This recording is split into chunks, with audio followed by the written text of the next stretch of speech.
Hello बच्चों, मैं मनोज कुमार आपका आपके यूट्यूब चैनल पे दिल से स्वागत करता हूँ। बच्चों, ये फंडामेंटल की थर्ड क्लास है। 2 क्लासेज हम ऑलरेडी कर चुके हैं। इस क्लास में हम जो पढ़ने वाले हैं वो है पार्टनरशिप डीड। पार्टनरशिप डीड क्या है और इसकी ज़रूरत क्या है। सेकंड टॉपिक है some important section of Indian partnership act 1932। Indian partnership act 1932 के कुछ इंपॉर्टेंट सेक्शन जो हमारे सिलेबस में है। ओके बच्चों, तो चलिए स्टार्ट करते हैं पार्टनरशिप डीड से। बच्चों, हमने पार्टनरशिप की डेफिनेशन को लास्ट क्लासेस में पढ़ा है, जिसमें क्या कहा गया है कि कुछ लोग मिलके एक एग्रीमेंट करते हैं कि किसी बिजनेस को रन करेंगे और उससे होने वाले प्रॉफिट और लॉस को आपस में बांट लेंगे। यही पार्टनरशिप है। तो इस डेफिनेशन से हमें पता चलता है कि पार्टनरशिप का जन्म ही लोगों के बीच एग्रीमेंट से होता है। ये एग्रीमेंट बहुत ज़रूरी है, ठीक है। अब ये एग्रीमेंट किस तरीके का हो सकता है, या तो वो मिलके ओरल एग्रीमेंट कर लें या फिर उस एग्रीमेंट को रिटर्न में कर लें, ठीक है। सारी टर्म्स एंड कंडीशन को लिख लें या फिर ओरली डिस्कस कर लें। 2 तरीके का हो सकता है, ठीक है बच्चे। ओरल एग्रीमेंट क्या है? ओरल एग्रीमेंट कहाँ होता है? देखो, ओरल एग्रीमेंट जहाँ लोगों के बीच में बहुत ही ज़्यादा ट्रस्ट हो, वहाँ पे ओरल एग्रीमेंट होता है। वो कहते हैं कि हमें लिखने की कोई ज़रूरत नहीं, हमारे बीच में ट्रस्ट ही इतना ज़्यादा है, हम एक दूसरे पर ट्रस्ट इतना ज़्यादा करते हैं कि लिखने की ज़रूरत ही नहीं है। लेकिन बाद में क्या होता है, उन लोगों के बीच में झगड़े होने स्टार्ट हो जाते हैं, ठीक है। उन झगड़ों से बचने के लिए ही उन टर्म्स एंड कंडीशन को क्या कर लेना चाहिए, लिख लेना चाहिए, ताकि फ्यूचर में कोई झगड़ा भी हो तो उन कंडीशंस के रिटन डॉक्यूमेंट के बेसिस पे ही उनका रिजोल्यूशन हो जाए। ओके, अब इस एग्रीमेंट में क्या क्या चीज़ें लिखी जाती हैं? इसमें मेनली क्या लिखा जाता है?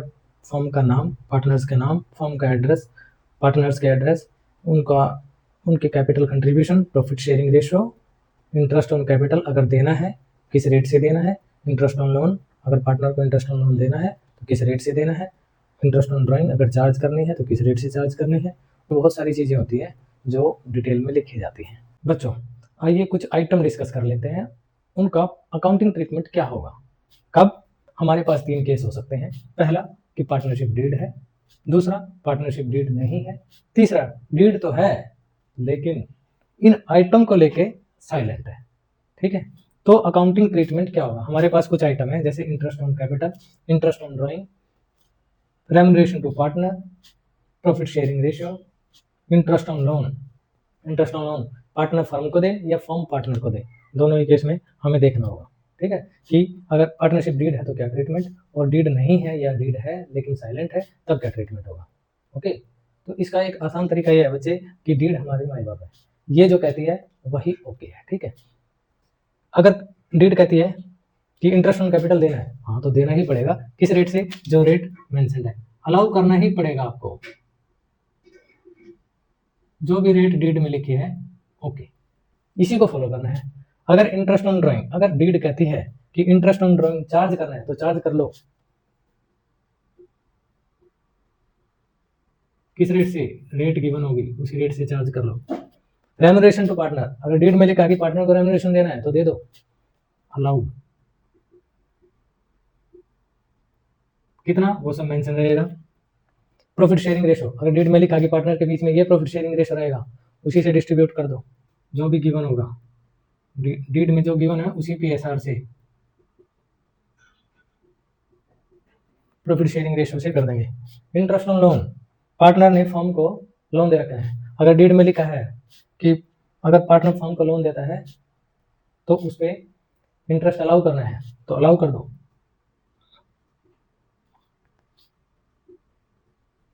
रेट, जो भी रेट गिवन है उसी रेट से। अगर फर्म ने पार्टनर को लोन दिया है तो फर्म चार्ज करेगी, क्योंकि फर्म के लिए इनकम होगी, पार्टनर से इंटरेस्ट चार्ज करना है तो चार्ज कर लो। रेट कितना, जो भी गिवन है, मीन्स जो भी डीड में लिखा है उसको आपको एज इट इज अप्लाई कर देना है, ठीक है।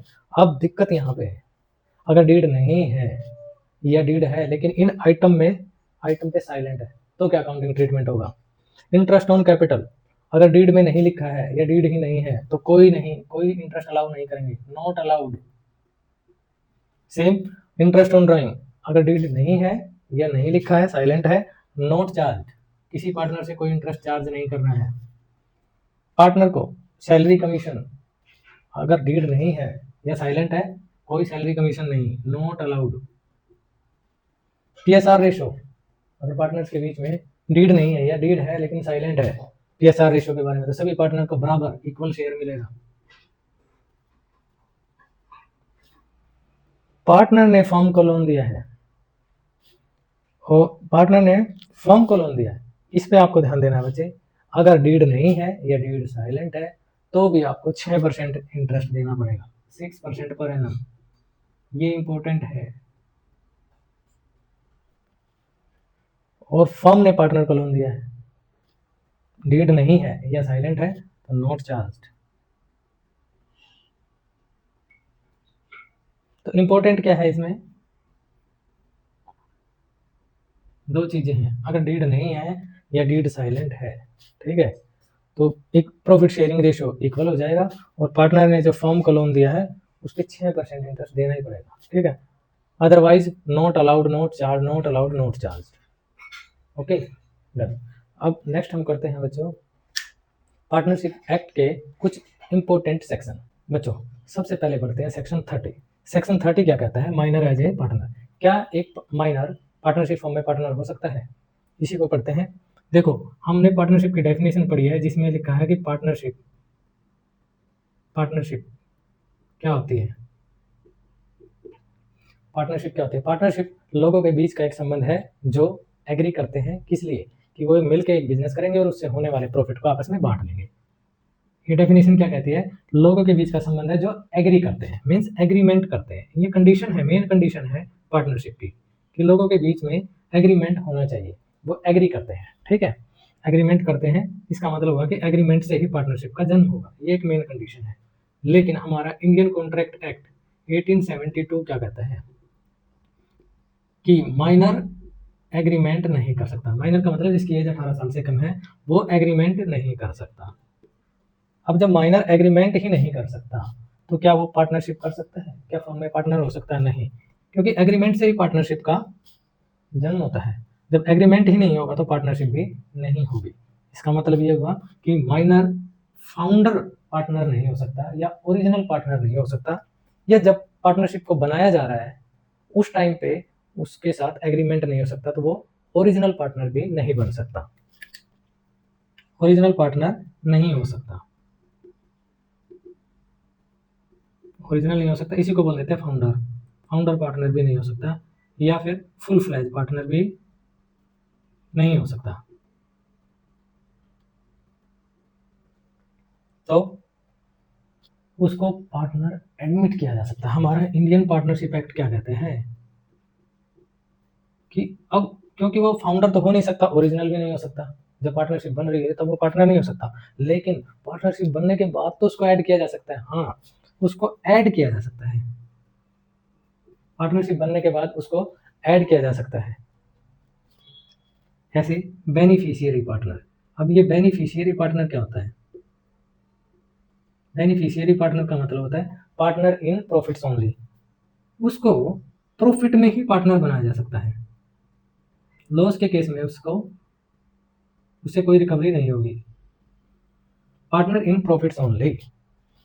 अब क्योंकि इसको लॉस में कोई शेयर नहीं मिलेगा तो क्या उसके राइट्स सेम होंगे अदर पार्टनर की तरह, नहीं, क्योंकि वो बच्चा है, उसको मैनेजमेंट की पावर नहीं होगी, वो डिसीजन नहीं ले सकता और वो बुक्स का अकाउंट के अलावा कोई और बुक्स भी नहीं देख सकता, ठीक है। उसको सिर्फ प्रॉफिट्स में ही पार्टनर ऐड किया जा सकता है, लॉस के केस में वो नहीं होगा, बेनिफिशियरी पार्टनर होगा। अच्छा, जब वो 18 साल का हो जाएगा तब क्या पोजीशन होगी, जब माइनर मेजर बन जाएगा, जब वो 18 साल का हो जाता है तो उसको 6 महीने के अंदर अंदर अपनी इंटेंशन बतानी होगी कि क्या वो कंटिन्यू करेगा एज पार्टनर या फिर फर्म से रिटायर हो जाएगा। अगर वो कंटिन्यू करता है तो उसको सारे राइट्स और लायबिलिटी अदर पार्टनर की तरह मिल जाएंगे, और अगर वो कंटिन्यू करने का डिसीजन लेता है तो फर्म के एक्ट्स के लिए वो फुल्ली लायबल हो जाएगा, मतलब अदर पार्टनर की तरह लायबल हो जाएगा। किस डेट से, जिस डेट से उसने एडमिशन लिया था, समझ रहे हो, जब वो माइनर के रूप में एडमिट हुआ था फर्म के अंदर तो उस डेट से ही वो लायबल हो जाएगा फर्म के एक्ट्स के लिए, ठीक है। और अगर वो रिटायर होना चाहता है तो रिटायर हो जाए, पब्लिक नोटिस डाल देगा, नोटिस डाल के रिटायर हो जाएगा। नोटिस डाल के ही वो बता सकता है कि वो कंटिन्यू करना चाहता है। क्या हो अगर वो कोई पब्लिक नोटिस ही ना डाले, 6 महीने के अंदर उसने कोई ऑप्शन एक्सरसाइज ही नहीं किया, तो उसको मान लिया जाएगा कि उसने पार्टनरशिप में कंटिन्यू करना है, वो पार्टनर ही मान लिया जाएगा। ओके बच्चे, ठीक है। नेक्स्ट देखो, नेक्स्ट सेक्शन है सेक्शन 31 एंड सेक्शन 32, दोनों को इकट्ठा पढ़ लेते हैं। 31 कहता है एडमिशन ऑफ ए पार्टनर और 32 कहता है retirement.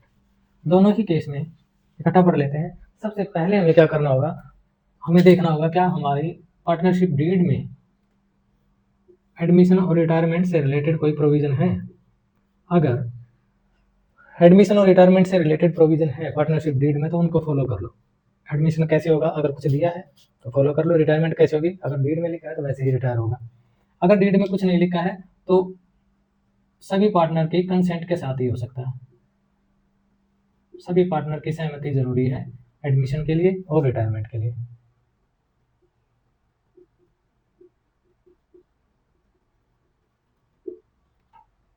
Section 35 in case of death of A partner, यहाँ भी सेम प्रोविजन है बच्चों। हमें पहले देखना है कि पार्टनरशिप डीड में कोई प्रोविजन है डेथ के बाद पार्टनरशिप का क्या होगा। अगर उसमें प्रोविजन है कि पार्टनरशिप कंटिन्यू करेगी तो कंटिन्यू करेगी। अगर डीड में कुछ नहीं लिखा तो डेथ पे डिसॉल्व हो जाती है। नॉर्मली क्या होता है कि पार्टनर की डेथ के बाद पार्टनरशिप डिसॉल्व हो जाती है।